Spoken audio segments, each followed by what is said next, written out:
Okay, I've done it. Hit record. Very good. Sorry, I was taking a drink. I did it at an inconvenient time. Also, I need a drink. Look at this giant thing of Pepsi I got. Goodness. It's got 15 cans for the same price as 12, so I was like, I guess. So may as well. You have here's the thing. I can't figure out how to open it now. You have so many things pinned to your taskbar that don't need to be there. Like, do you use Microsoft Edge? I'm confident saying this because I'm editing this, but yes, I do. But only because I can't figure out how to change the default when I try to change my stream settings on Twitch. It opens up Edge every single time, so I do need it there. Okay, settings. I will show you how to change that eventually. I know how to change it. It's just one of those I can't be bothered to change it. Let me rephrase. Oh, cool. I can't figure out how to open this giant box of Pepsi. That is upsetting to me. Just get up in there. Well, yeah, I was trying to open it like a normal case, but I don't think I can. So I'll just 3 extra cans compared to 12 packs. That's how the math works. That's what it says on the side. Now I did just shake these around, so let's see what happens. Can't wait. I don't like that you can see my taskbar, but just what are you gonna do? You know? What is that lion thing? That's the browser I use, Brave. What? Yeah. That's the browser you use? Yes. The mind boggles. What? Why? I don't know. Okay. Why did I hit record? I don't know, but this is good. This is podcasting. Now this is podcasting. And here we go. It's showtime. Get in, loser.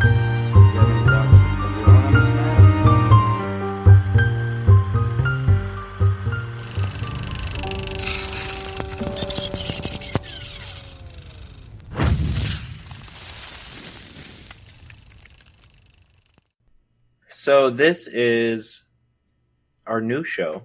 This is the pilot episode for our new show.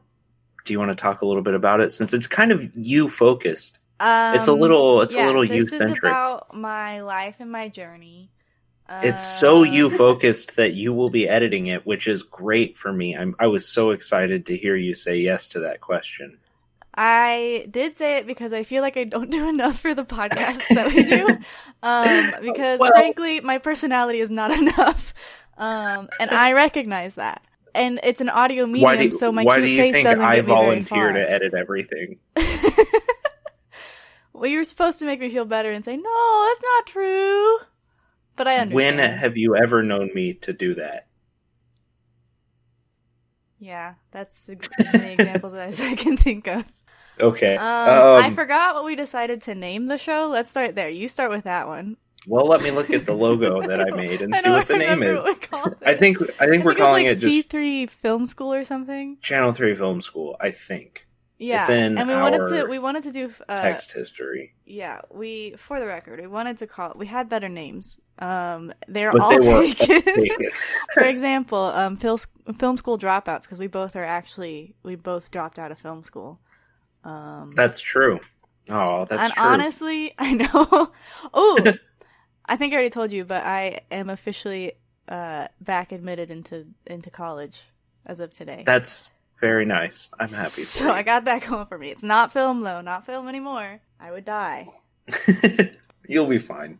And one of the reasons I would die if I went back to film school is because I haven't seen any movies ever once in my life. So now we're getting to the crux of it, which is you haven't seen any movies ever. Yeah. So we decided to do a podcast where we watch all the movies you haven't seen and then talk about them. Yes. Now, for the record, I have seen some movies. 3. I've seen more than 3. Okay, I have this poster. Let me go grab it.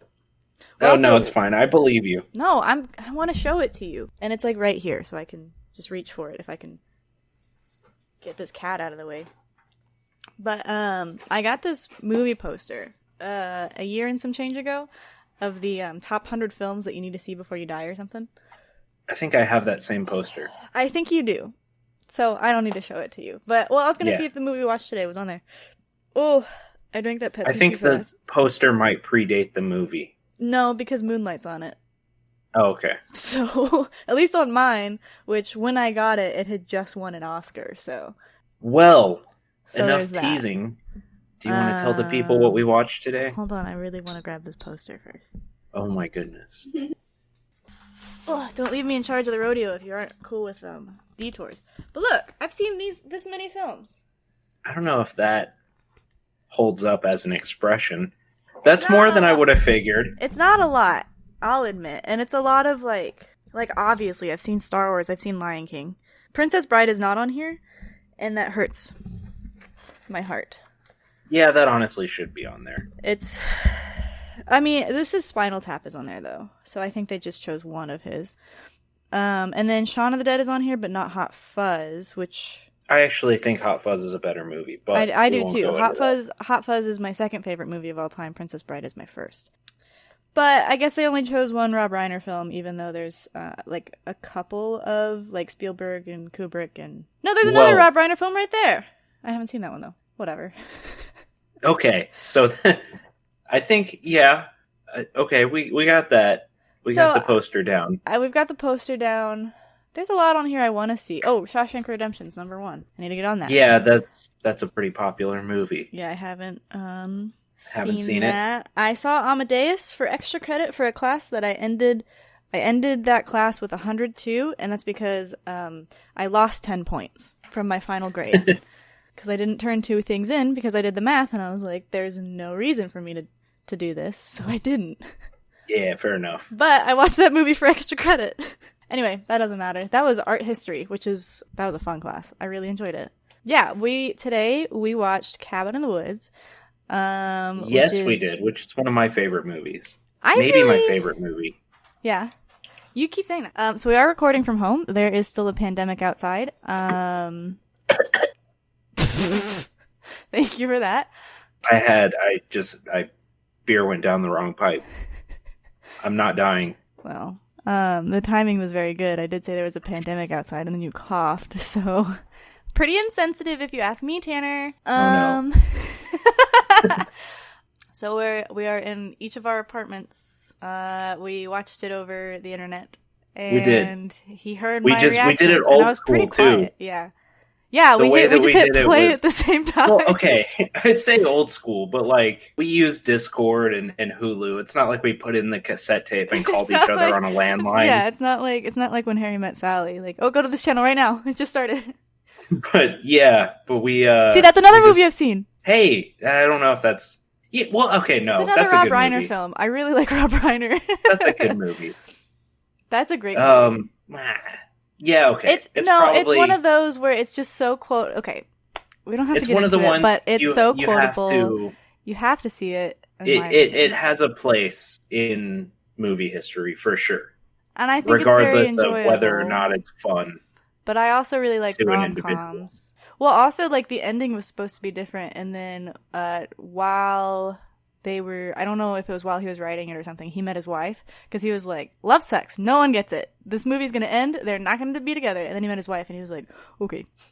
They can love each other. No, it's just one of those films that, it's one of my mom's favorites, so that's probably why it's one of mine. But, it's got its place in movie history, but also I think it's a rom-com that defies the expectations of rom-coms to some extent. I think to some, yeah, I know they still end up together at the end. Spoiler alert, but it's just So fun. anyway, it's just a guilty this is pleasure. not an movie. analysis of that movie. I know. Yeah, whatever. All right, let's talk about the movie we just watched. And we should say that this is a pilot episode, and we don't really have a format nailed down for this yet. No. So, do we for the other one either? So I want to hear kind of your overview first, and then I'll tell you mine, and then You've we can already get told into me some yours. details. You've already told me it's your favorite movie. Well, no, I'm talking about like your analysis, You don't even want to know if I liked it? like a general analysis. Well, we get to that at the end, I figure. Okay. No, I'm just gonna tell you. I enjoyed it. I did. Well, that's good. There's no really. I was gonna try to be coy about it, but I haven't prepared enough.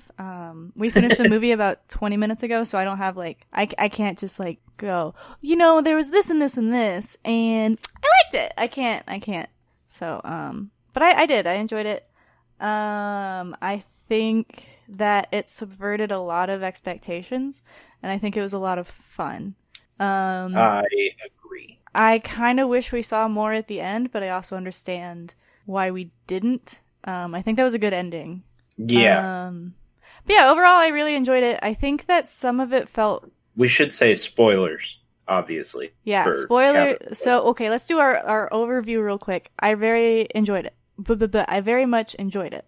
I think it was a lot of fun. I think that it subverted expectations, and even when you expected it to, it went a different direction, which I think added to the charm for sure. I guess that's the big thing without spoiling anything. A scale of 1 to 10 popcorns. How many popcorns is it? I would give it 8.5 popcorns. 8.5 popcorns. That's pretty good. That's pretty good. That's an 85. An 80 out of 100. I would give it an 86. Which, for me, in school, is basically 100. Basically. So. Yeah, I was talking to my roommate because we went to high school together, and a picture of us popped up from our senior year at a banquet we were at for band, and she was like, "Remember when we thought high school was hard?" And it's like, "Yeah, I totally bombed that test. I got a 87, and now it's like." I got a 67? Like, great, awesome. So you liked it. Yeah. You thought it subverted expectations. I want to know if you were to write a thesis on it, what do you think it was? Because I came to a conclusion mostly independently, and then did some research and found that it was actually what the creators intended the message to be. I want to see if you picked up on it too. Oh, what their message is? Yeah, if you were going to write a thesis. If I was going to write a thesis. Okay, I guess we're getting into spoiler territories now, so heed warnings. I would say, give me a second. I need to think about a drink. I would say that the thesis would probably be something, I it's not going to be eloquent, but like that horror movies play too much on certain tropes, and it's going to ruin the industry because of it. So the movie itself is meant to be an analogy for creating a horror movie. The people at the office directing everything are the horror movie creators, and the tropes that have to happen, the rules that they follow, are what needs to happen for an American horror movie to do well at the box office. Yeah. The thing that I thought was really interesting was how much they highlight that it comes down to America or Japan each year to put out a good horror movie. And then that was the year Japan failed, and so it was America has to put out a good horror movie or the people are going to be upset, and they put out a flop. Was the whole thing they were going for there. But I thought it was interesting how, I mean, obviously it was packed with references, like really thinly veiled references, but it was also really heavy-handed the way that they did the symbolism. Like even the guard at the beginning that's new, that kind of was at odds with it all, he had the classic literary everyman name, Truman. Yeah. His name was Truman. He was meant to represent kind of the average person in the story. It was really, really heavy-handed, but I think it was so heavy-handed that it spun the other way and it was effective. I don't know. It laid out verbatim, here's the tropes, and we're not going to do any of that. And I think it was Joss Whedon being frustrated with what he was expected to create and just wanting to do something of his own. Yeah, and Joss Whedon at this point, he can kind of do whatever he wants. And people say, no kidding. Please, thank you. Speaking of, one of the monsters in the end scene was the Raider people from Firefly. I totally missed that, but that's fun. There was just so much going on. I was trying to catch everything and I couldn't. So I ended up just writing it down. I wrote down timestamps. You can't see it. This is an audio medium. To go back and look. Yeah. So I've got at 34. I wanted to see what other things the board was gonna say, like when they're taking the bets. So I have a video that we can watch together after this. It goes through all of the references in the movie. Perfect. And because there were a little lot. long. Yeah, there were a lot of references, but also I think that especially with horror movies, like you can only. I don't know if I don't want to say that you can only go so far, but like there's so like a movie about tropes is gonna have a lot of those references. I think on accident, but definitely on purpose as well. But and I definitely know a couple of my favorites. Obviously, Hellraiser was referenced very heavily the whole time. But I also liked they referenced all the classics. Wolfman was also heavily referenced. Yeah. But there was one that stuck out, and I can't remember it now. Give me some time, and it'll come back to me. Oh, The Strangers. That was interesting. Yeah, I saw that one, and I was thinking it was that one. Because I know vaguely of that. So as much as someone who I don't watch a lot of movies, but I watch a lot of videos about movies. So like I knew that. Okay, so what I knew going into this movie was that it was like a setup, and that it was people watching it and kind of concocting it. I didn't really know as much as I thought I did, because like they tell you that from the beginning, and I thought that was going to be a twist at the end. So no. Because everything that I've seen about it it was that we are the ancient ones, the viewer. Yeah, that lost me there. That's kind of lame. No. Like that's the point. Is the whole ritual is creating a horror movie, and the viewer is represented by the ancient ones. Okay, because we're and watching. if the movie doesn't kind go of to movie. formula, then the viewer gets upset. Didn't this movie technically flop? I think so. I saw it in theaters. I don't know anyone else that did. Yeah, like I thought You it did? made back its money, but like it was like it's a cult classic, but it didn't do traditionally well or something. Is what I thought I've seen. Fair. Pre-Avengers, that was kind of Joss Whedon's thing. Yeah, that's Like cult classic that was all doesn't go. his stuff. Fair enough. And yet people were like, do what you gotta do. Here you go. Here's some money. Yeah. Go it's crazy. Wild. And it's crazy. I know he got canceled, but Did he? everything he's put out I think is good. What did he get canceled about? Infidelity, I think. Really? Yeah, That I think he doesn't was sound right. cheating on his wife with like girls who were slated to be in his projects. Ew, that doesn't. Or something hold on. like that. Joss Whedon is over. Let's just Google that. I know that people like had an issue with him because he said he never wanted to make a Black Widow movie, but people were like, he's sexist, and then it was like, no, he just doesn't like Black Widow as a character. So overall, what moments stood out to you? Besides, okay, so with the understanding of what was intended by the end, which you wouldn't have going into it. Right. The first thing you pointed out was that Chris Hemsworth brought a football to pump gas. Yeah, and then everyone got out at a sketchy gas station that they shouldn't have stopped at to begin with. So does that make more sense? It makes a lot of sense. Yeah, I was making fun of the movie, but the movie made fun of me. They were like, "Aha! You're supposed to do that." It got me.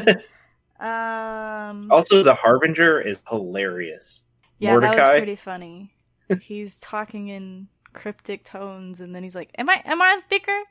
That was very funny. I don't know. A lot of what I wrote down is just like it's explained by the end of the movie, as since they're trying to like produce this thing, Blockbuster. This blockbuster. And So what was the movie reference for the Japan ritual?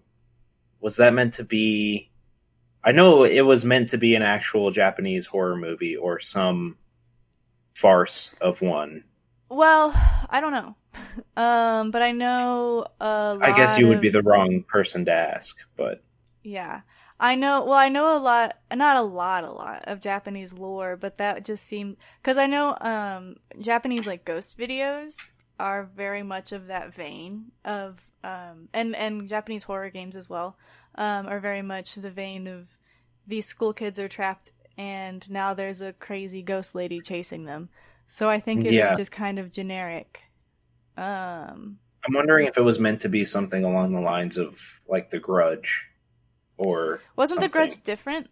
It was not, because school ghosts are actually pretty prevalent in Japanese media. That makes it across the pond, at least. I don't know if it's the pond or I don't know. It's not the pond. I'll have but, to do some research on that. Yeah, because I know a lot of Japanese horror games that I've played, and by played I mean I've watched the beginning of a playthrough and gone, no, that's okay. It's a bunch of kids trapped in a school, and then there's monsters following them and trying to get them, and they have to, like Corpse Party is an example that's coming to mind. A lot of Japanese media that I have consumed revolves around school, now that I think about it. Yeah. Yeah. That's pretty dead on. So, I don't know if that... I think that was just a very... Like, when I saw that, like the Japanese movie they were making, it was pretty generic Japanese horror to me. But, yeah. That's probably what why they were it going flopped. for. Yeah, that seems like it to me. Also, some of the other things they showed were Stockholm. I saw that one. Mm-hmm. There were a couple other ones, and I'm not sure. King know Kong. I saw King Kong. I think one of them was meant to be Dracula's castle as well, was on fire or something. I'm not sure. I guess that would have been wherever that is. But I think that was in there as well. So there were references. Lots and lots and lots of horror references that even I caught. So The Merman. The Merman was pretty funny. What a great reprisal of that reference early in the movie. Yeah, I mean, I latched onto it, so I knew it was going to come back. That guy that got eaten by the merman and wanted to see a merman, he was in a short-lived, I think, 1-season TV show set in Dallas that actually filmed in the building where my dad works, about cops What building? in Dallas. I don't want to talk to your dad. It's a dedicated building for what my dad does. I'll say it off air. Okay. But they, it was like 1 season of Dallas Police, and it was him and Tom Hanks's son, and he was like the seasoned Chet? detective. No, Colin. Oh, the other and one. Colin Hanks was like the rookie. Yeah, no, by far, yeah, the other one. But it was a fun show, and so that was how I knew this guy before I saw the movie, and so I had a good time with it. Also, the dad from Step Brothers is the other guy. Well, obviously I don't. That means nothing to me. Yeah. No, I think let's take it, I guess, the movie step by step. So because I kind of do want to do like a breakdown in what I thought of it. I think maybe that would be Okay. I think that would be a fun kind of way to do it, because that, like, when I watch videos about movies, I like watching the breakdowns. So the opening sequence to me is hilarious, where he's talking about how his wife, I guess, has baby-proofed the entire house, even though she's not pregnant, and he wants to get a drill and liberate his cabinets this weekend. That, and then the way they just jump cut to a title card, and they do like a scream, Yeah. to intentionally just kind of get at you. Yeah. I think that's a pretty good preview of what you're in for the rest of the movie. But Yeah. I think it was an interesting choice to open with them as opposed to trying to create some kind of mystique by opening with the other people, you know? Yeah, definitely. And I think that especially so from there we jump to the actual cast of characters. And they're all introduced in like super lame, stereotypical ways, which was kind of fun. It was fun. I really liked the interaction with Chris Hemsworth and his significant other. Yeah. Where she's holding the textbook and they start pretending to yell at each other about it. Yeah. That was just funny to me. That was very funny. But yeah, it's like, oh, the little the little nerd girl. She's gonna take her study books in case she gets bored. And Also, did you hear what they were talking about? The guy that she had drawn a picture of in that yeah, it was spiral? it was her professor. Yeah, that was an interesting thing to just throw in there. Well, yeah, and I think the very beginning it kind of sets you up to everyone. It sets them up immediately as 2D characters, and then immediately switches over like, oh, okay, so they're this stereotype, but they're also, But there's a little depth. yeah. So like the virgin character, oh, she was sleeping with her professor. One of the most like, no, it's like one of the most taboo things you can do. Yeah, that's a good word. And then the jock, he comes in and he's like, "Oh, hey, if you're taking this professor, like, read this book. They'll go through this textbook in class, but then you need to know this other book. It helps you out." But before he does that, he throws a football out a window. Yeah, like they set them all up very like much like the standard characters, or like the blonde. She even comes in. She's like, "Yeah, I just dyed it. I just did this." Yeah. Like, and then the pothead is just the pothead, which I think is funny. Yeah, he doesn't change the whole time, which is great. Yeah. And then like the boy next door, he actually turns out to be a super nerd. That kind of thing. Like But he's on the football team with the other guy. So yeah. they're both like, yeah. They're both the So jocks, they're but all- actually they're all like people. They're all the best version of what a person in college can be. Like, couldn't be us. yeah. Yeah. But I liked how they did, like, looking back, I think. Hold on. I'm looking at plot keywords on IMDb. It says cabin in the woods. I see what you're about to highlight. And then it says interrupted sex. And then it says girl stripped down to panties. And then it says Lovecraftian. And then I don't want to say that. My mom listens to this. She will. You do see boobs in the movie, which yes, you do. whatever, That is I true. guess. But they, in some way, they do serve a purpose. They serve a purpose, yes. It's a shoehorned purpose. It's a superficial purpose. Yeah, like I understand basically the purpose was like to really Because if you watch 80s horror, like, you see boobs, yeah. So like the purpose was, and they set it up as another stereotype, like you have to, like it was one of the rules. Yeah, the whore, you have to see her boobs, and they have to, start to sleep together, but then it's interrupted, and she's the first one to die. Because she's promiscuous and the opposite of the pure and clean that the last survivor has to be every time. But really, like they even say like they dumped her down. They put something in her hair dye. Yeah, and it works slowly, so it's not immediate, which I think was Also, interesting. I want to jump to the end real quick, and then we'll come back. But one of the last lines in the movie is, "I don't think Kurt even has a cousin." And that's hilarious. Because the whole plot of the movie is they're going to Kurt's cousin's cabin that he just bought. Yeah. And then at the very end, he's like, now that I'm thinking about it, I don't think Kurt has a cousin. Very funny. Anyway. I missed that line. That's funny. Let's see. It was nominated for a bunch of awards. But yeah, so from there, we jump back and forth, and they're kind of setting up what because we are learning that it's set up. Everything is set up. So we get to the gas station where everyone has to get out. Everyone has to talk to the old creepy man who's just rude for no reason. Very cryptic.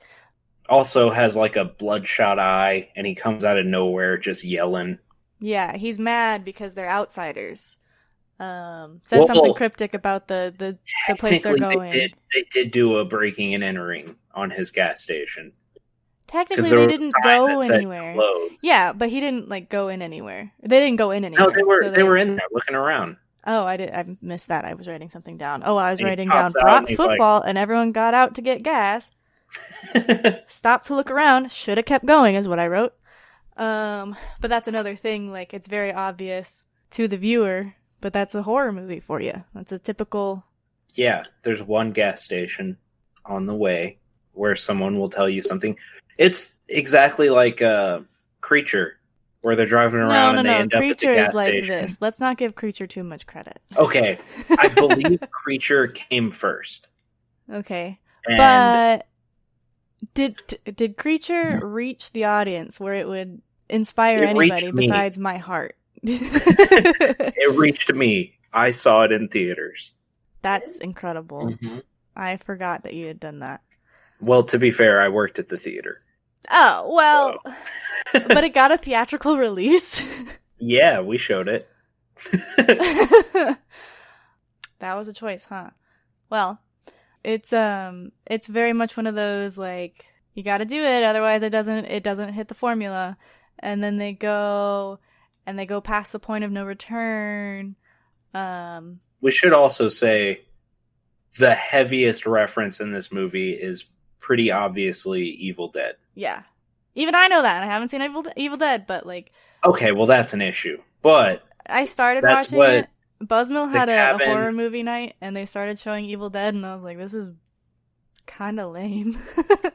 was it the new one or the old one? It was the old one. It doesn't matter. The old one's great. Okay, it does matter. Bruce Campbell is a legend. I'm Well, not going to get into this People right were, like, now. talking over it. I was drinking, so I was kind of done being there. We were there for, like, 3 hours at that point. I was ready to go home. And then also, it's just, I don't like really gritty, and gory movies. And in the first 20 minutes that I watched, I saw so much, like, blood. You need to watch the trilogy as a whole. I think it will redeem the whole thing for Well, it's you. just one of the, I just don't have any interest because I know, like, I'm sure Well, I would guess like what? it eventually. Now but- we do this as a podcast. So, I know. I need motivation to watch movies because otherwise I'm just gonna go back to YouTube and Red Dead. Like, I get that. um, So yeah, they reference Evil Dead pretty heavily, and one of the things that kickstarts the whole thing is they're playing Truth or Dare for whatever reason. A bunch of adults are playing Truth or they're Dare. vaguely adults. They're adults that all have this tension, you know? Like, they're all really they are vaguely comfortable. adults. Yeah, they're all very comfortable. They're still young enough that you can sexualize them very easily, but they're not too old so that they're not relatable to anybody who had a youth or is still Yeah. in youth. And I think that's probably the point. Yeah. Because at this point, they were probably all in their 30s. I doubt they were in college, any of them. But, you know, that's No, movies for you. they were well, in real life, sure, but in the movie they were all They were all in college. They were Like in all the in middle college of or- college. yeah, or maybe grad school. Thor lived in a dorm room. So, Yeah. You Well, know. and they used to live in the dorms, but now they got like the girls used to live in the dorms and now they live in an apartment and whatever, like but yeah. But Chris Hemsworth, one of them, what was his character He- name? Kurt, Kurt. he said he left all of his climbing gear in his dorm room. That's right, I remember that now. Which that's a Um, plot point we'll have to talk about in a second. Because it's one of my favorite moments in the movie. I didn't love that, to be honest. Oh, I loved it. I thought it was... I think it fit Great. very well, but I'll get into my I guess complaints with it in a minute, but But what I was getting at was one of the first things that happens is the cellar door flies open, yes.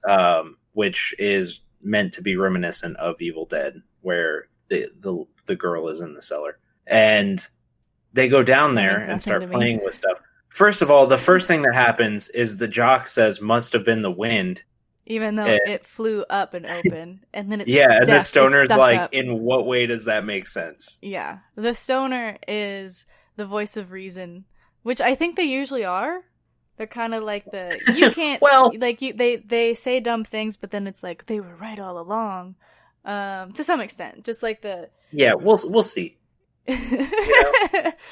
yeah. So they go down, they start playing with stuff. They're all playing with things that could start their journey. Which, did you take note of what they were all playing with? So the Because I think we see each of the monsters from the things they were playing with. Like, I think they highlight it, but I can't think so. remember. So I know. Well, I don't know what the film strip. I don't know Because so the stoner was playing with I a film don't strip. either. Um, Yeah. The slut was playing with. Maybe we could call them by their names. I like calling them by their stereotypes because it just She's the whore. the whore. Okay. She's playing with a necklace that's definitely haunted. From a like wedding dress. Yeah. Yeah, a wedding Bridal gown. Yeah. The jock is playing with a puzzle box that we do see later on. That was a direct reference to Hellraiser. Cool. That was meant to be the cube that he has. That again means nothing to me. Wait, you haven't seen Hellraiser? Look at me. I figured you would have. We started this podcast for what? So where were we? The boy next door, the love interest. The scholar. The Is scholar. what they called. Okay. He is playing with a music box. Yeah, which was meant to be the dancer? ballerina with teeth Yeah. for a face. Okay.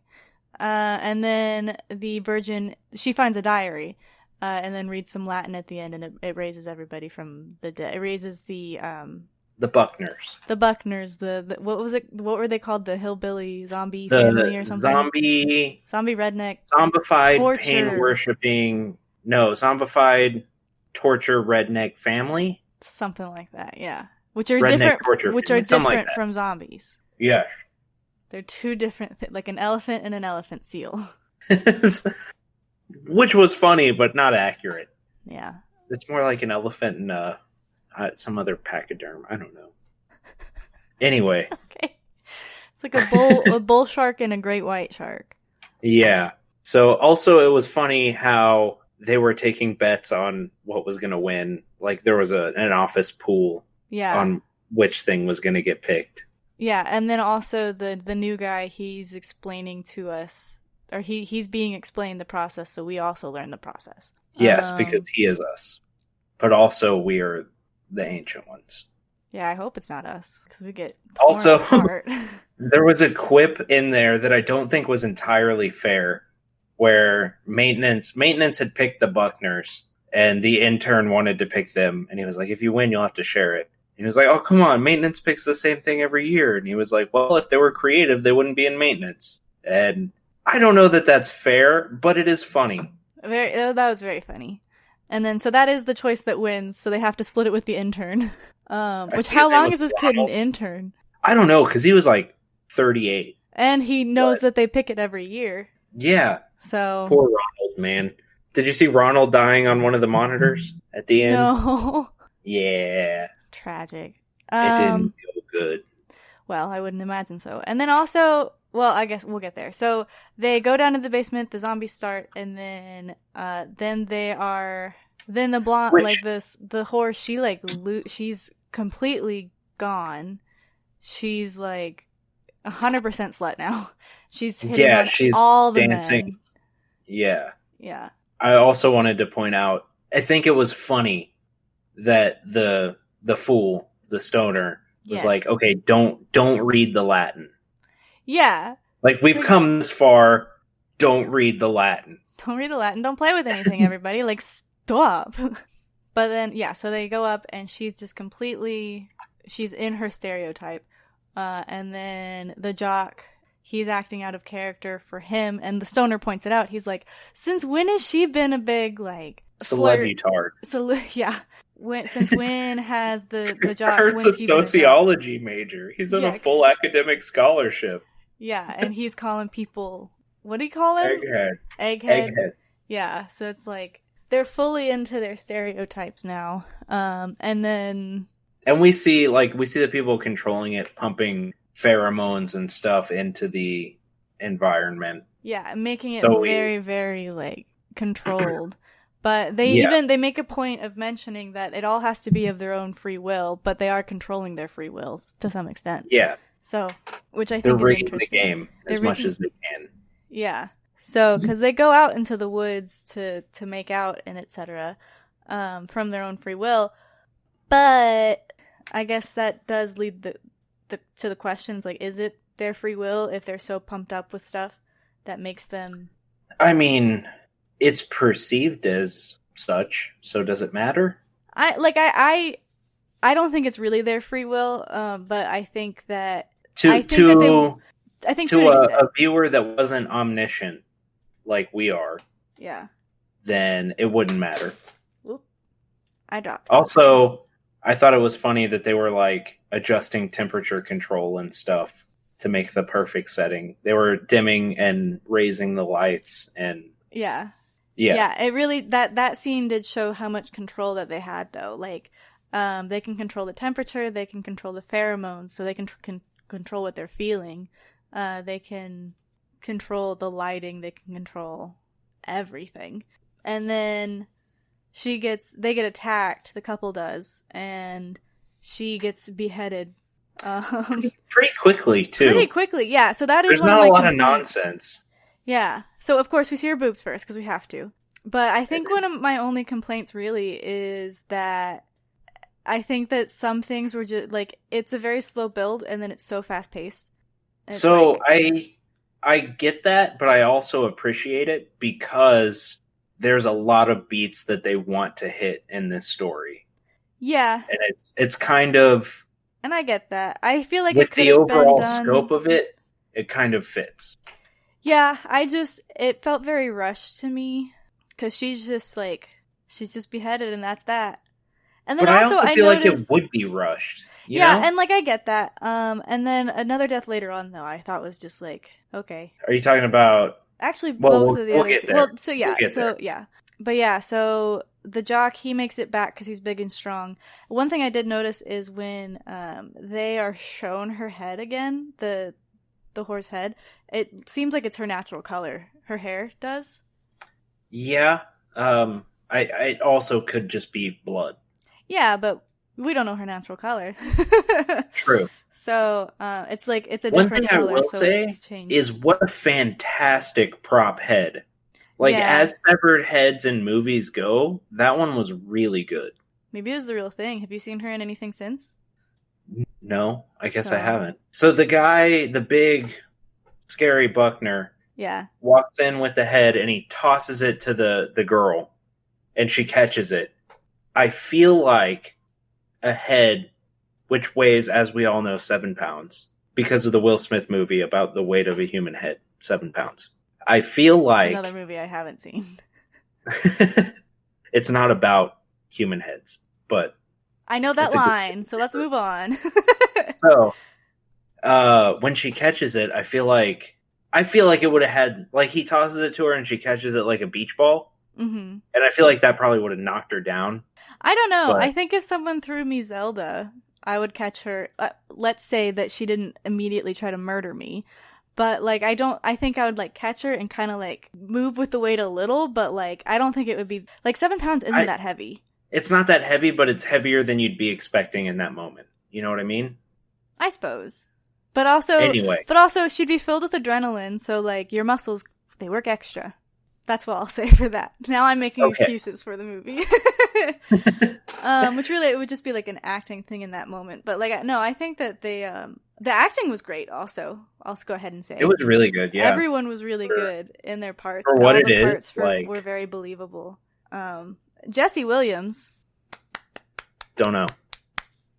he's the scholar. Yes. He's I think you mentioned that. He big crush on him. Big crush. He's one of my favorite actors. He's also in Detroit Become Human.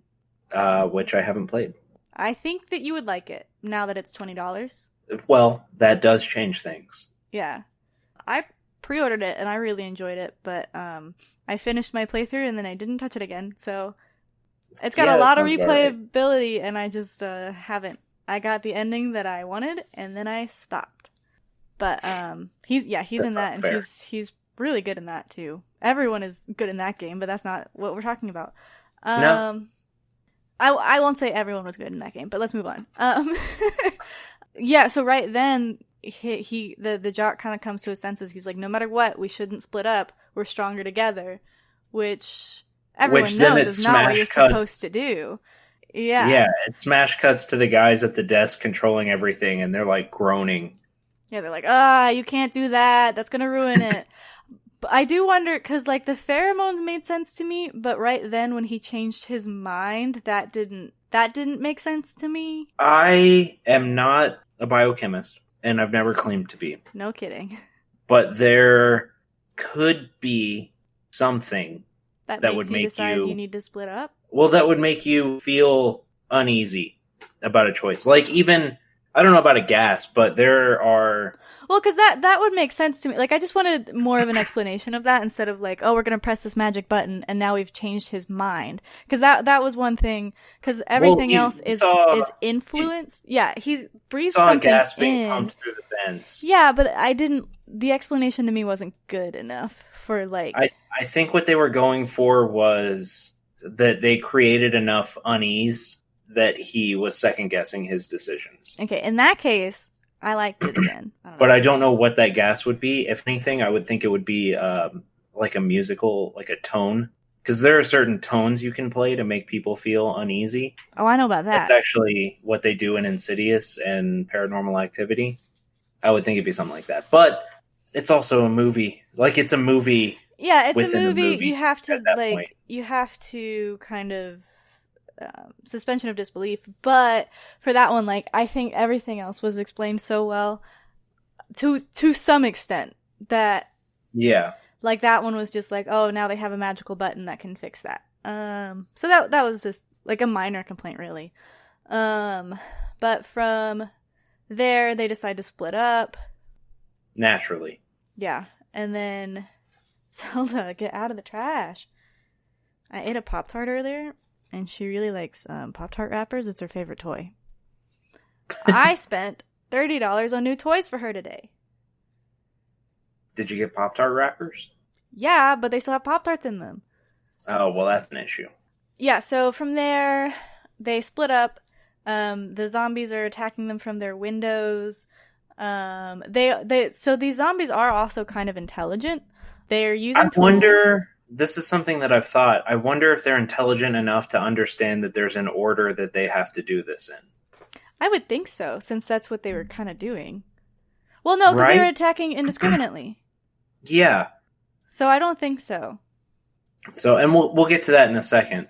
But I think the next scene worth talking about is the scene. Well, okay, so we skipped over while Kurt and Jules are outside. Marty is the stoner. Marty is in his bedroom reading Little Nemo, which I haven't read. I'm sure it's a great read. He said he was going to go read he was going to go read a book with pictures in it. Yes, and I don't know if Little Nemo has pictures, but I bet it does. I'm assuming so.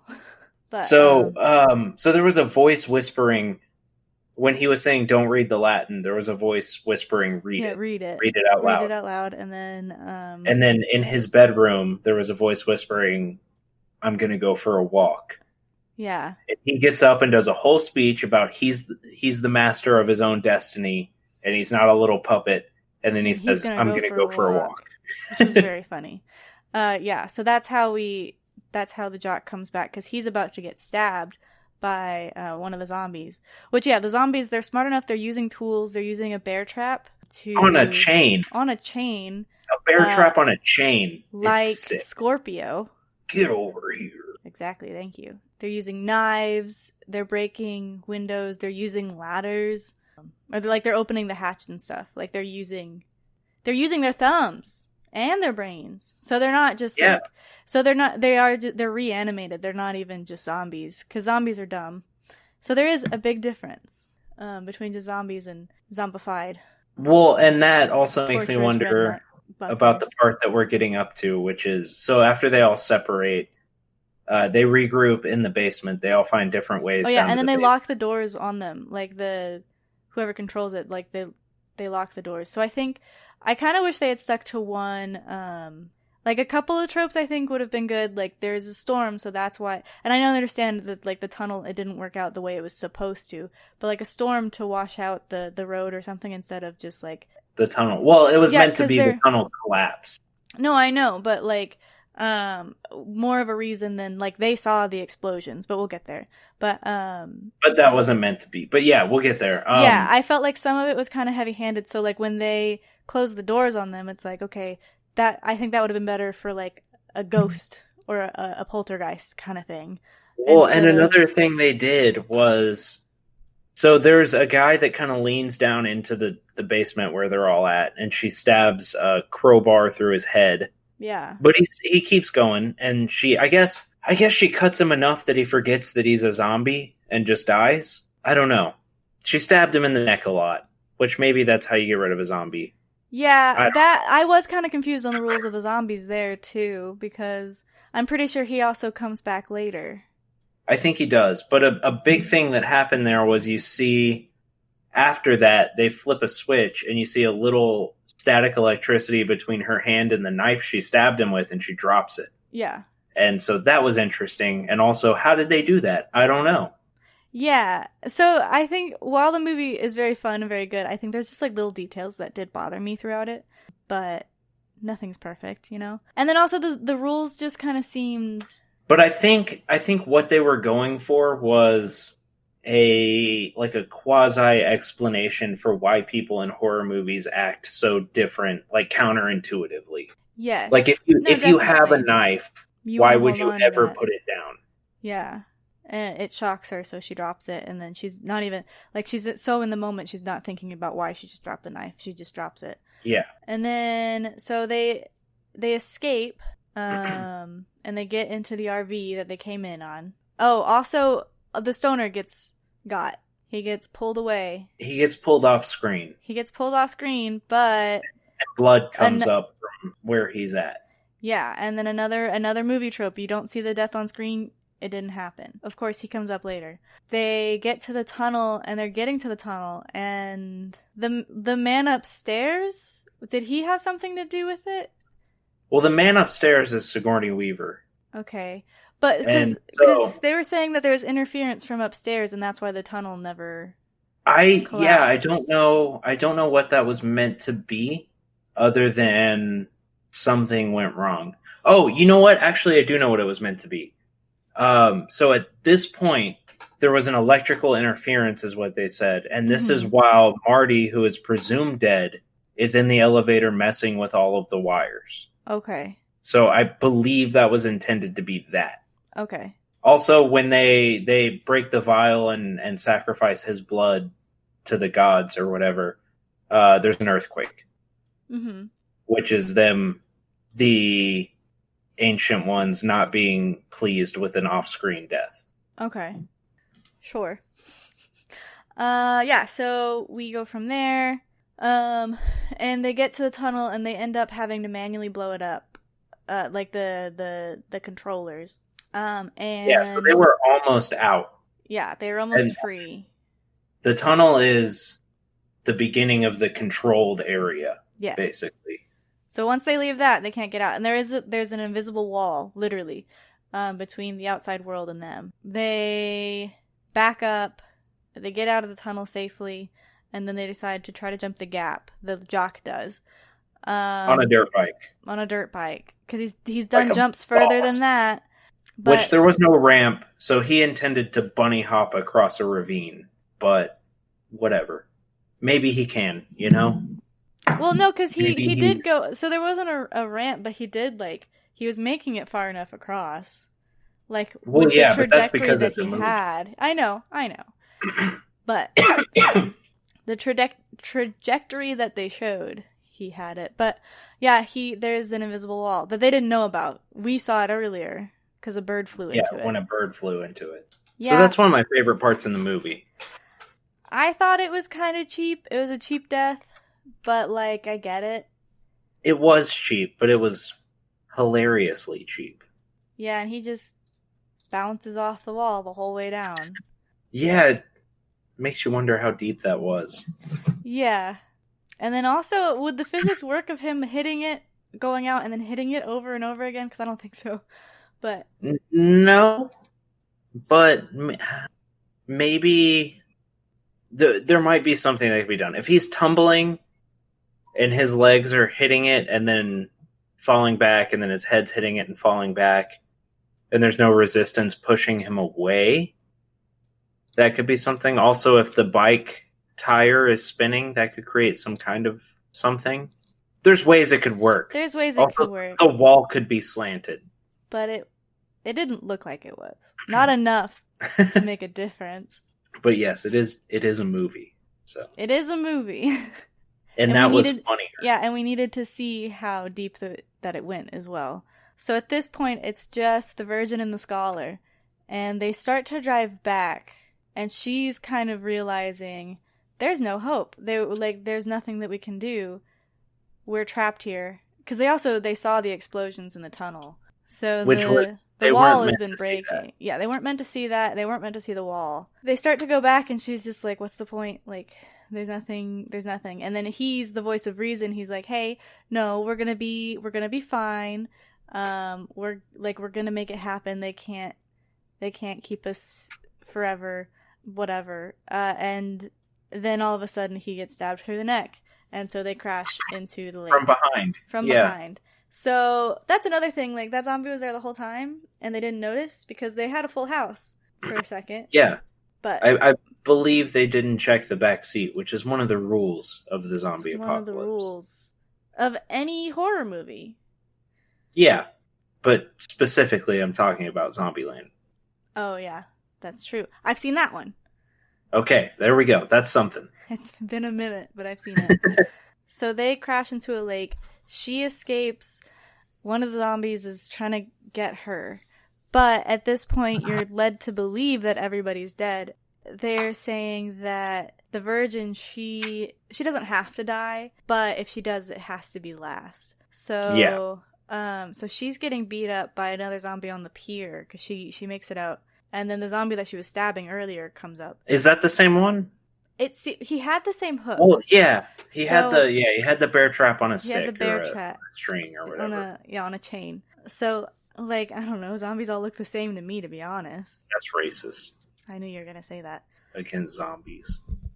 You know what? I'm sticking to it. So everyone's celebrating because you're learning that with these sacrifices, they have avoided the end of the world. And so everybody's celebrating, and then the emergency phone rings. And that's how they find out. Yeah, that's how they find out. The red rotary phone on the wall that clearly never, ever rings. Yeah, and everyone's like, shut up. Like, nobody speak. Turn the music off. So they learn that one of them hasn't really died, and that's when Marty pops up, the stoner, the fool. He's actually probably the smartest one there, practically. Yeah. Like, he survived, he chopped up a zombie with it.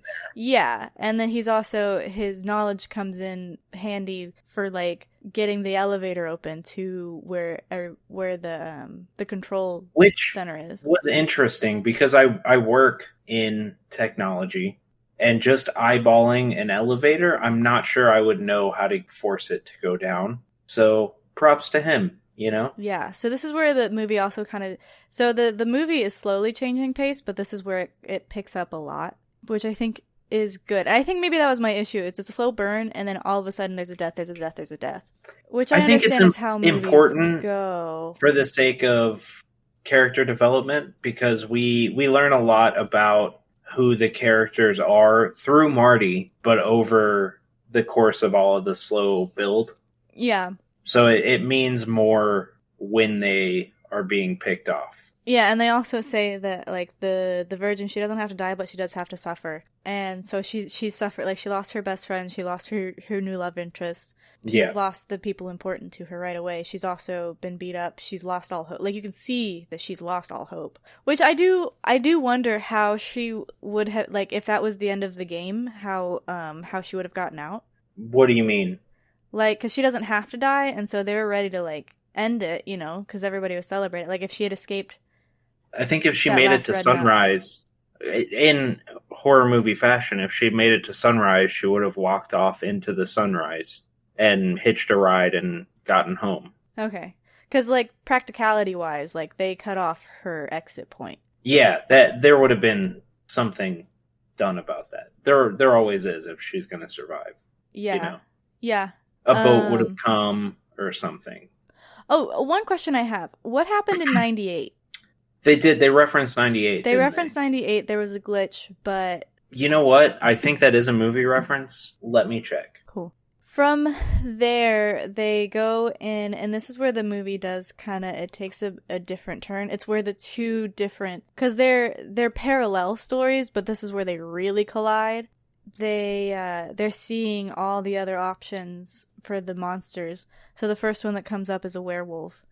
Hold on, I have the answer. Yes. To what happened in 98. And I can't believe that I forgot about The Faculty with Elijah Wood, which, okay, so The Faculty was an alien movie with Elijah Wood in 98. I've seen it. It wasn't very good. I'm going to be honest. But it says, I'm reading an article from What Culture right now.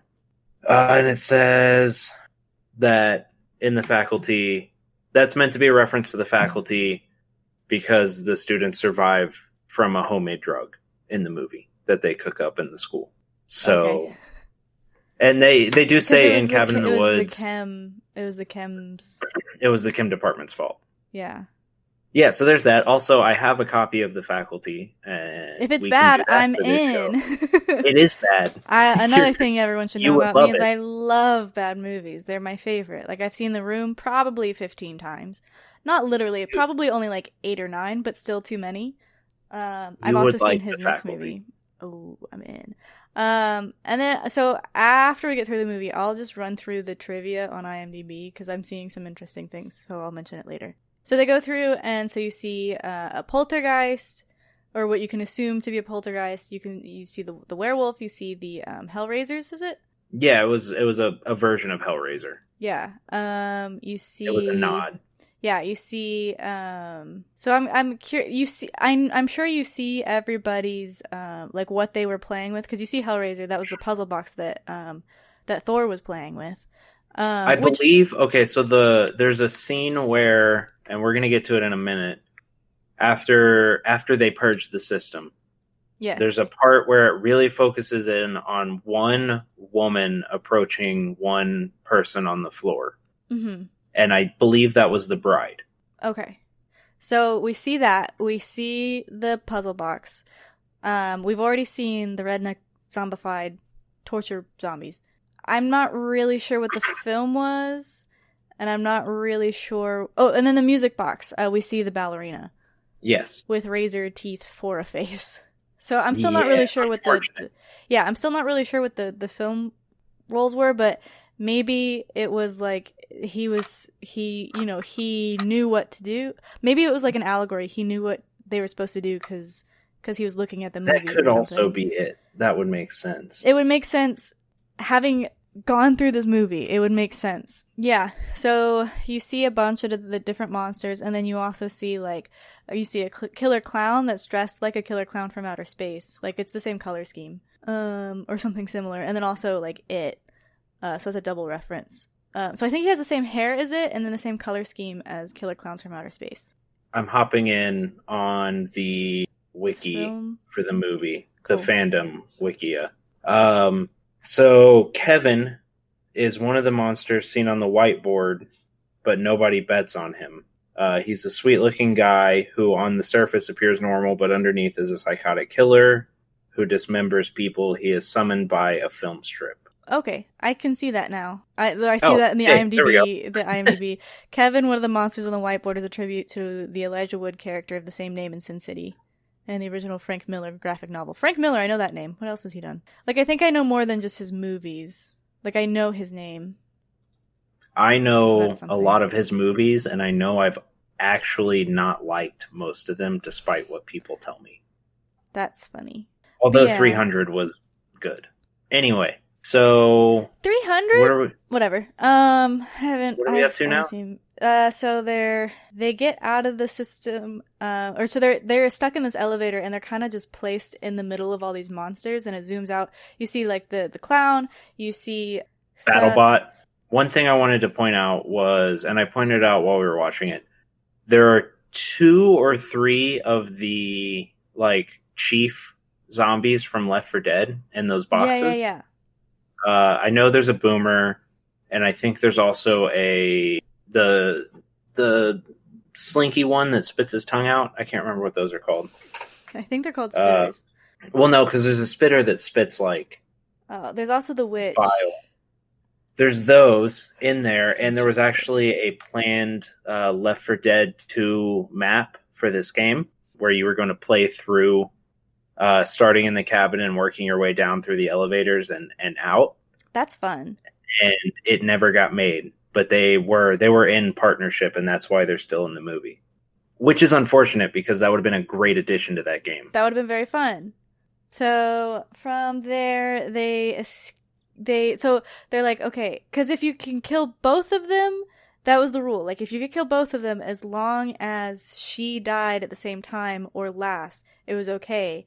But if you couldn't kill both of them, they didn't want to risk only killing her, because if she dies first, that's the end.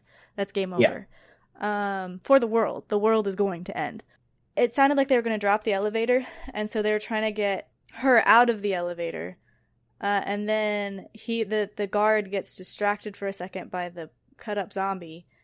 Zombie arm. Yeah, that kind of just fell in by accident. Zombie arm. Yeah, good work, zombie arm. They throw him up against the wall and he dies instantly, which... He might have been knocked out. That might have been a concussion. There was blood against the wall. And it bad concussion. Down. Yeah, he slid down and the blood followed him. So, and then I don't know if you've ever hit your head pretty good. Not that bad. But like, there are times when I bump my head and I'm like, this is it. It's over for me. How often do you bump your head and how hard do you hit it? Not as often anymore. I'm going to be honest. Now that I've grown up, I don't bump my head as often. Okay. I don't know. You can die from having your head slammed into a wall. Like, that's not the least believable thing in this movie. But it was just like he had just a little baby head. It was soft right there. Like, because they didn't even push him that hard. He just died, and then they took his gun. And so the two of them are running through the building now.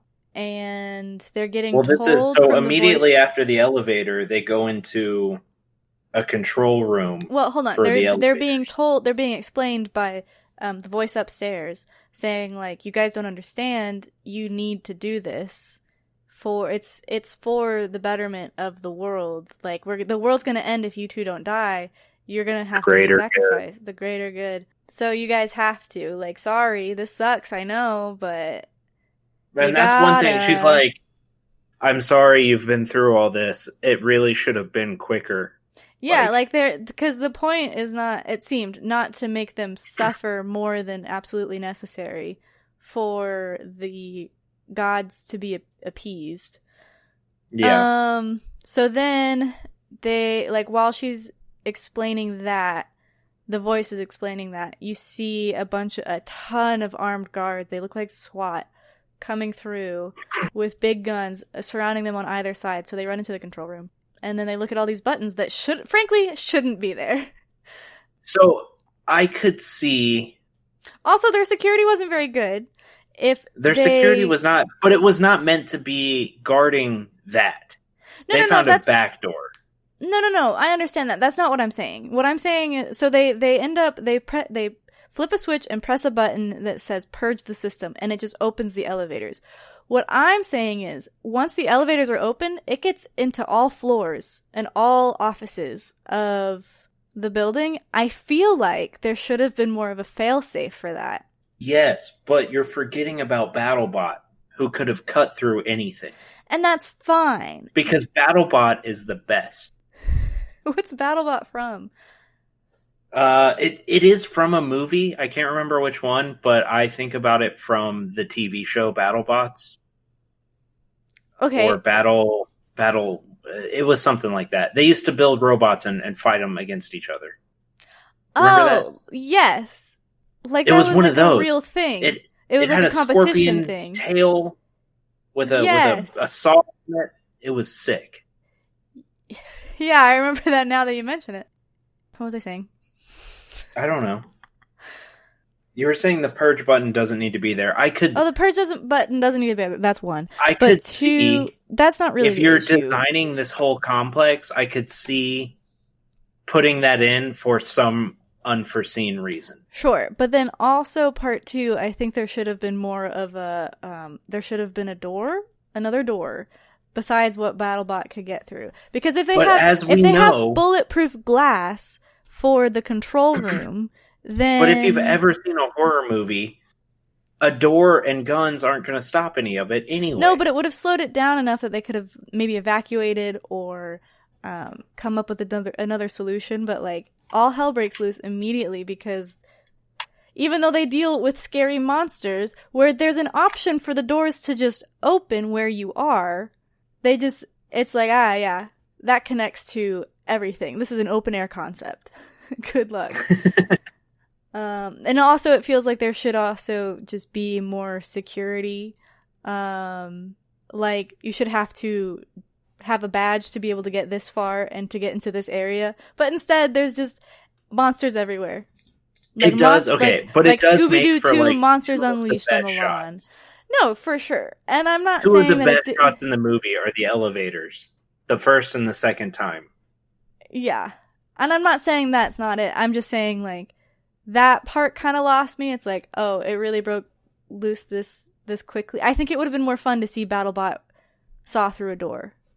And I think it would have been more believable in that world where they have so much control over every single thing, but they're not prepared for if this were to get loose somehow. I think they were prepared for like if one of them were to get loose. Sure. But there's a button that says purge system. I think at that point you have to prepare for the worst case scenario, which is now the end of the world, but not until you've been torn to shreds and eaten inside out. Also, spoiler alert, if everything gets out, the world's probably going to end anyway. Sure.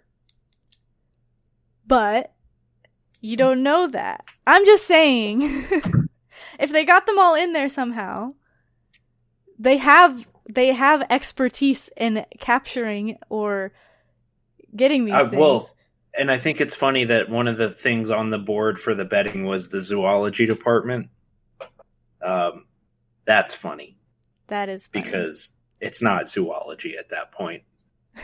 It's cryptozoology. Maybe. Yeah.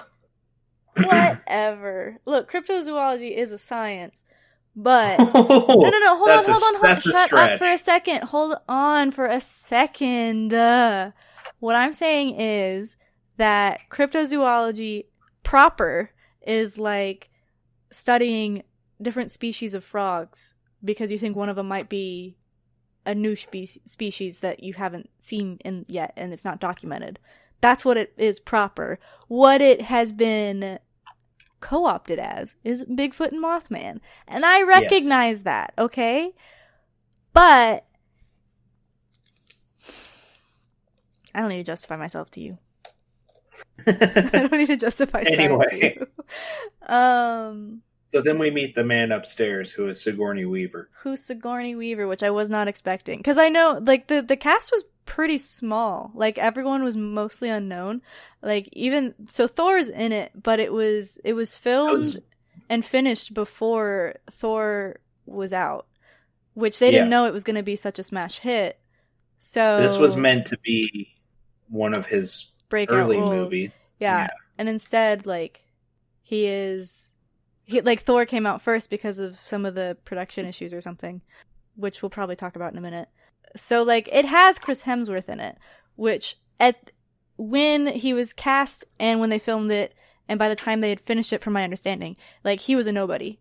So, the cast was very small, and then all of a sudden, Sigourney Weaver's there. And you laughed when we were watching, because I was like, wait, what? But she has some kind of history with Joss Whedon. No, and like I think Doesn't she I don't know. But she was perfect for the role. It was just one of those like I don't remember her being in Firefly. I don't think she was.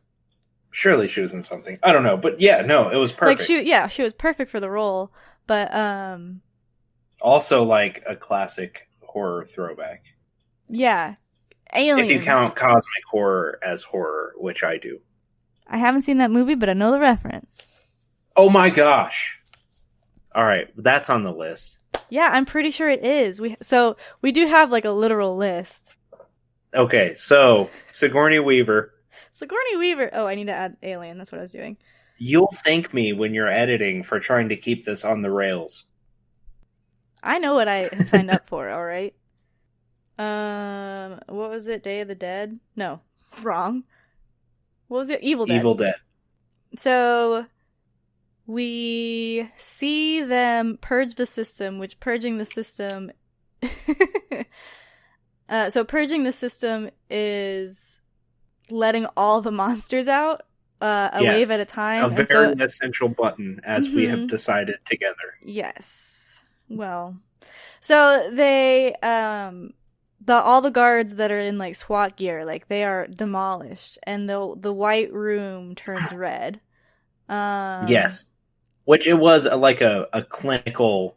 Yeah, it was like clinical room. white. It was clean. It was spotless. It was not that for long. And then just more waves of the people come down, and more waves of monsters come out, and we kind of see like a lot of references there.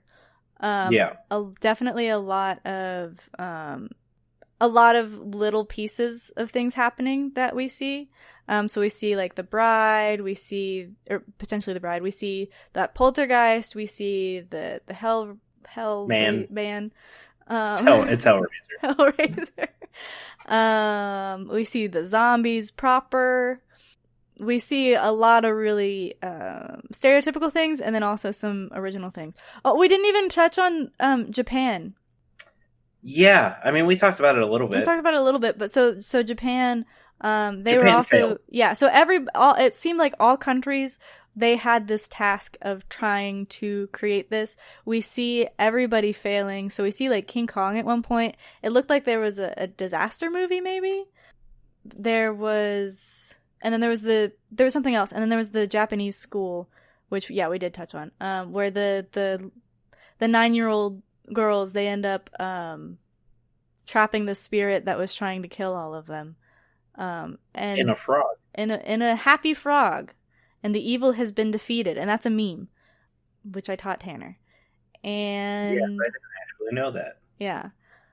So Japan has failed, so it's up to America, and at this point it's so Sigourney Weaver, she's explaining like we have 8 minutes until the sunrise, because the horror movie, it has to take place at night. Once you hit the sunrise, that's it.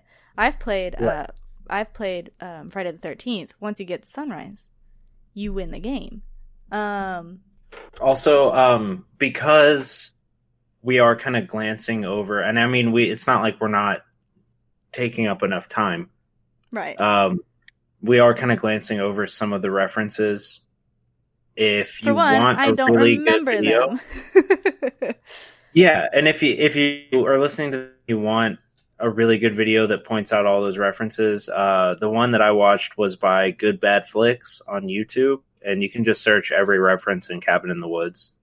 And you and I can watch it together after this. Oh, yeah, I want to. Relatively short. Yeah, and then also, we're definitely not getting into all the details and what makes it charming, because us explaining it is not charming, necessarily. So we're doing an analysis charming. and a review. This guy went through and watched the movie several times and, paused it and isolated the references specifically. Which is what I was going to do on my own anyway. I have timestamps for when I was going to go back and pause and just look at it. But I am also uneducated, so I wouldn't understand a lot of the things. Well, there you go. So I'm glad that we have a professional on our side. But, so from there, Sigourney Weaver is explaining... She's kind of like the voice of God at this point. She's implied to be. I would call her the director. She's the director, which in movies is the voice of God. And also that might actually be what she's credited as. Yeah, because they keep calling her the voice upstairs. They also, one thing I did appreciate is... actually look and see what she's credited as. Yeah, so at least I didn't catch anything indicating who she, they just kept saying, it was from upstairs, the voice upstairs, I think. So it was an extra twist when it was like, oh, you think we're talking about God? Because they keep referencing below, and it seems like the devil. And then it's Sigourney Weaver, which is just so unexpected. Yeah. but also in such a fun not and good way. unmerited. Yeah, for sure. But yeah, so she's explaining that to them, and at this point, so they are mostly, they seem like they're safe. But then, so she's explaining all this. The Virgin, she has the gun at this point that they picked off the guy, that with the soft head, and she points it at the Fool, because if she kills him right then that's it, the world is saved. But he doesn't really want it, which I think is also kind of selfish of him. Can you The see director. That's very that? good. She is credited as the director. Very there we nice. So I think it was kind of selfish of him to not want to die and not be okay with it. Yes, but on the other hand, I understand his reasoning that if you have to every year torture 5 people, that's not a great system to begin with. Right, but the counter is, okay, every human soul is going to suffer and be tortured in just a second. Well, if you want to get into philosophy, it could be argued that our version of human existence is inherently unnatural and unstable. Well, I agree, but let's not go there. So she's like about to pull the trigger, but then werewolf comes up and tries to eat the Virgin, and she doesn't die right away. So, which also, there's a guy credited in this movie as Werewolf Wrangler. Very funny. So, yes. I think I knew that.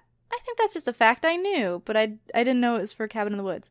Yeah, so she gets attacked, so the Fool doesn't die, and then Sigourney Weaver attacks, and then a little girl with an axe comes down, and that's Patience. I know that's Patience. She's from the original family trying to kill the main cast. Yeah, she's the girl who wrote the diary. Yes, and then another thing that doesn't make sense to me is Sigourney Weaver sees this coming, like she's facing it, and then she still gets on top of him, so she tries to like get him off. I don't know if she really sees it, but it seemed like she should have. It seemed like she should have. I think probably she saw gets axed, her literally hobbling over there, and she was like, I can get this shot off first. Yeah, I guess time was of the essence. Yeah. But she gets axed. So it doesn't really matter. Axed in the back and then kicked off a ledge. In the head. Like in the back of the head. That's right. Soft heads all around. Now I understand. It could have been a really good axe. I understand an axe can do that damage. She gets kicked off the edge and she just falls into the void. And now there's no way to kill the Fool. And also the werewolf runs away because he shoots the werewolf. So even after all that, he's like the friends are still protecting each other. And then they kind of just decide, like, what can you do? Let's smoke a joint and watch the world Let's smoke a joint and be front row for the end of the world. And then a bunch of rumbles happen, and this huge, like, everything collapses. There's some good dialogue hand pops out when they're just sitting there. Yeah. There's some quality. That's when he says, I don't think Kurt even has a cousin. And then they talk about giant angry gods, and I wish we could have seen them, and that would have been a fun weekend. Yeah. And all that stuff. There's some good dialogue there. There's some good, like, putting a bow on it. And then everything collapses, and a giant hand comes out of the earth. And it looks like something's about to climb out, and then it says Cabin in the Woods again. And that's the end of the movie. Which, the ending, I think, was abrupt. But also, like, you know, I think it was intended to be abrupt and not necessarily not satisfying, but not satisfying in the traditional sense. Yeah, which I think is fine, but I didn't like it, but I also understand I don't think you're supposed to like that, you know? Yeah. I think it was well done. Well, and I don't know. That is the entire point, is for you to not like it because you are the hand. Yeah. So, which The audience spoke. But it's got it's a cult classic for sure. I know that, like, just from my awareness of pop culture. But yeah, I did really enjoy it. I thought it was very charming. I don't know that I would watch it again other than to catch the references. But I enjoy watching it a lot with people who haven't seen it. It's not one to sit and rewatch on my own because I've seen it plenty at this point. Yeah, you were talking about like not even watching it with me. Yeah. Yeah, you were like, I'm going to watch it. And I was like, you know what? I might play a game while you do that and then just hop in for the discussion. Yeah. But no, that I rewatched it. It's always fun, and I never don't enjoy it. Yeah. But, like, I've seen it a lot at this point. Yeah. I believe that. Like, I think it's something that I'll show people, but, like, I talked to the two people that I would think about showing it to, and they've already seen it, so maybe I'll make my mom watch it. Yeah, if you're listening, and I hope you will be. She will be, because I'm here. You should check it out. It's a good movie. Yeah, and now that we've spoiled the entire thing. Yeah, maybe watch it before. Tell your mom to watch it and then listen to this. Yeah, watch it on Hulu, and then... She can have my Hulu login. She has her own, dude. I also have my own, but it's got commercials. Hers doesn't, but she also has the live TV. And so that's fancy. Can I have her Hulu login? No, because you have to log in from the same IP address that it's registered to every 30 days. So that's why I have a different Hulu, because I couldn't even... I would understand if I couldn't watch the live stuff, but I couldn't watch anything. That's so annoying. Yeah, so I with our phone plan we get free Hulu with ads. So I got that account, and it's like, I appreciate it. Free is free, you know? But there's 7 ads on Hulu. Yeah. Total. That's true. And when I'm watching like Cowboy Bebop and I have to watch the same 7 ads over and over at the beginning, middle, and end of each episode, it's like, yeah. I get that. So now I watch with an ad blocker, so the browser that I use, the one with the lion, it has a built-in ad blocker that I think tricks the system into thinking I don't have it on or something, because it never comes up. Because if I'm using Chrome and it has an ad blocker, it's like, do you want to watch this or not? Because if you do, you have to watch this ad. And it's like, but then this one, I don't usually have any ads. That's an aside. We should get a sponsor link from them, because I know they sponsor people. Oh, we should. We should reach out to them, because we already talked good about them for free. So for free. I won't name them so that we can still have some leverage. Oh, we did earlier, but it's fine. That's true. I can bleep it out. No, I won't. I don't know how to do that. So I can show you. So one thing that I think is interesting is they've been talking about a sequel to this movie, or something in universe. I would like some kind of continuation. Honestly, I would like to see. I'd like to see it reshot with different monsters a few times. Yeah, I would like that episode of Community with all the different possibilities. Have you seen that? Yeah. I'd like to see that, but with this movie. Or I guess they could do prequels. But then you know how it's going to end. Everyone's going to... I guess you could learn the different... I would like... Maybe, like, different countries. Yeah, I feel like they really built up an interesting world, and it just ended so quickly, and there's no chance after that ending that you can really see any more of it, you know, unless you go forward or backward in time, I guess would be the...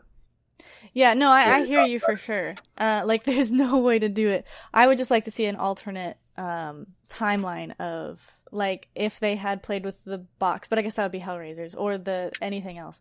The conch. The conch! Well, we know what happens. He had the conch in his hands. He had the conch in his hand. He had his face on it.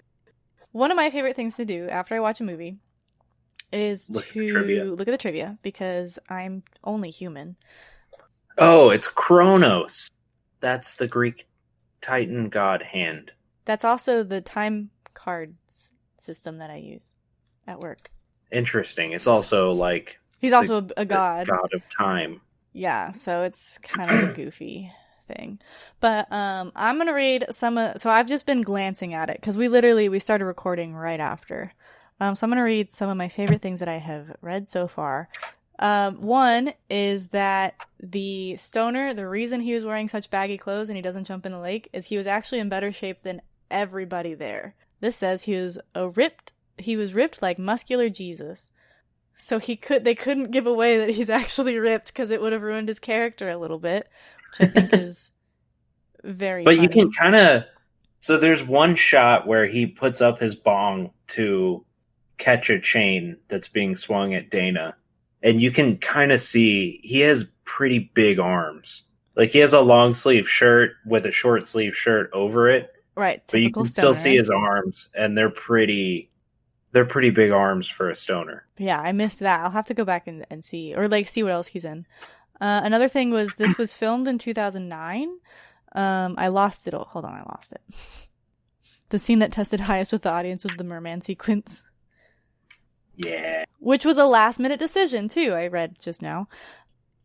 Oh, so this was one of 2 films that was filmed in 2009 that Chris Hemsworth was in, but didn't get released until after Thor. The other was Red Dawn, which I don't think did very well, did it? It didn't, but it was a good movie. It just doesn't make any sense. I guess it kind of makes sense to call it Red Dawn. But the original Red Dawn, it was called Red Dawn because of who the bad guy was in the movie. But they changed it to North Korea for the new one, which I guess also uses a lot of red, but... Yeah. So the failed rituals from other countries are references to various classic movies and monsters. The Kyoto ritual references The Ring. Buenos Aires is King Kong. Stockholm is a reference to The Thing, which that definitely makes sense. Yeah. And then the Madrid reference was Dracula. Okay. So yeah, those are my favorite things that I saw. Resident Evil was an influence. Yeah, I think there might have been a character from Resident Evil in one of the cages as well. That would make sense. The girl or something. A little girl. It was also influenced by 1984, which also makes sense. The movie and the book. Yeah, definitely. Oh yeah, The Hills Have Eyes. The camper is a reference to The Hills Have Eyes. That's one I haven't seen. That's a classic. It's not great, but it's a classic. So yeah, all of this was filmed. Very reference heavy. Very reference heavy, but it was all filmed in 2009, and then Thor came out the next year. So Reptilicus was one of the monsters, and I've seen Reptilicus, the original. I don't know if it's like a direct reference to that. That is a classic. That is a something. It's a classic. It's so bad. Whatever you say. It's so bad. It's on, like, I saw it because I watched Mystery Science Theater 3000. And that was one of the, like, I think it was the first movie they watched in the reboot on Netflix, which is really good. Oh, here is the betting board. Werewolf, alien beast, mutants, wraiths. Oh, that makes sense for the poltergeist ghost. Wraith. Yeah. Zombies, reptilius, clowns, witches, sexy witches, demons, hell lord, angry molesting tree, giant snake. You actually see the angry molesting tree as well. Oh, I'm sure. Deadites, mummy, the bride, the scarecrow. Did you just question yourself when you said deadites? Yeah. You know what deadites are from. That's what the things in Evil Dead are called. I didn't know that. Well, yeah, that's you should watch, kind of the dumbest name. The TV show Ash vs. Evil Dead. I think I would like that. They get into... Oh, yeah, you would actually really like that show. Sorry, the rest of them are the bride, the scarecrow folk, snowman, dragon bat, vampires, dismemberment goblins, sugar plum fairy, merman, the reanimated, unicorn, Huron, Sasquatch / Wendigo / Yeti, which is, if you're Wendigo doesn't fit there. No, Wendigo doesn't fit there. And then also, if you're gonna distinguish between zombies and the reanimated, why is the Bigfoot and Yeti the same thing? And zombie redneck torture family. Yeah. Like, then why put Sasquatch and Yeti as the same thing? And then also Wendigo doesn't fit. Well, okay, so technically Sasquatch and Yeti are the same thing, just for different regions. No, I understand that. But for the purpose of this, I'm just saying. Well, maybe they're saying, like, it's like they only have one of those things, but everyone calls it something different. Like, that's probably what they're going for there. There's also Dolls, Zombie Redneck Torture Family, The Doctors, Jack-O-Lantern, Giant, Twins, and Kevin. Okay, so Twins are obviously The Shining. Mm-hmm. The Doctors are a reference to, what is that movie called? I don't know. Hostel. Obviously. Oh, The Doctors are a reference to Hostel. Watched a video dissecting that. That's a pun. And you actually, yeah, that is a pun. And you do see the Doctors dissecting someone in one of the security camera shots. In one of the zoom-ins. Yeah. Yeah, okay. And then in the shot, you can see a tank, witch, boomer, and hunter. Those are the 4 zombies from Left 4 Dead. Then some of the other monsters you can see, there's a Cenobite, a creature known from literary works and films by Clive Barker. That's the razor head boy. Hellraiser. It says right here. Yeah. So one body count I see is 69. The other that I saw on here was 6,873,700 million. I'm an embarrassment. 741,054, the world's population in 2009. Which, fair enough. Fair. Although those were off-screen deaths, so do they count? That's true. Then there's also some Buffy monsters in there, since Joss did that. Mr. Whedon, I should say. We're not pals. I don't think I can just use his first name. Yeah. So that one that you just highlighted is an interesting point. That Truman might be a reference to the Truman Show because of the way that they control everything in like a microbiome. Yeah. Which is really similar to the Truman Show. But it does say perhaps a reference, so I wasn't going to mention that one. I think it might be a reference, but I think more likely is Truman was named that because of the literary reference. Because Truman's like a classic literary thing that you name a person who is your upstanding moral character. Yeah, and then 44 minutes happened before the first kill, which I think was like, it's such a sudden thing, but it did build for a long time. So there's a lot of Buffy references in it, it looks like. Oh yeah, definitely. Jamie Lee Curtis was almost the director, but it ended up going to Sigourney Weaver. That would have also worked. Yeah. What? We are at a long time for this episode. Yeah. 2 hours. But it's an hour and a half movie, and we dissected it piece by piece. But overall, I enjoyed it. Yeah. Cool film. I really like it. Yeah, I think it's great. I'll probably watch it again. I think it would be fun to watch it again now that I know what's going on better. Because a lot of my notes are like, why do they do this? Why do they do this? But now it's like, oh. Yeah. Oh, yeah, that's why. Yeah.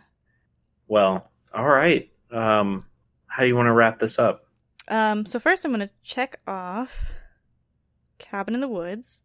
This is a reminder that this is our pilot. I really enjoyed it. I really enjoyed doing it, but it did take all day, pretty much. I got home from work. We started at 5 and it's 10. Yeah. 2 hours of recording, 2 hours of movie. Of the movie, yeah. So, this might not be an every week thing, but everybody, definitely let us know what you thought of it. If you have any movies that are your favorites, let us know. I almost certainly haven't seen them. I'll say, once this goes up, if we edit this and we decide to keep doing it, which I would like to. I had a good time. Yeah, I would too. Then it will get its own page on the website, and there will be a submission form for submitting movies you'd like to hear. And then you can also, my DMs are open, unfortunately. Yeah, and also, Tanner, what is that website that they can go to? Channel3media.com. Cool. And where can we find you, Tanner? I am at I'm Still Tanner on Twitter.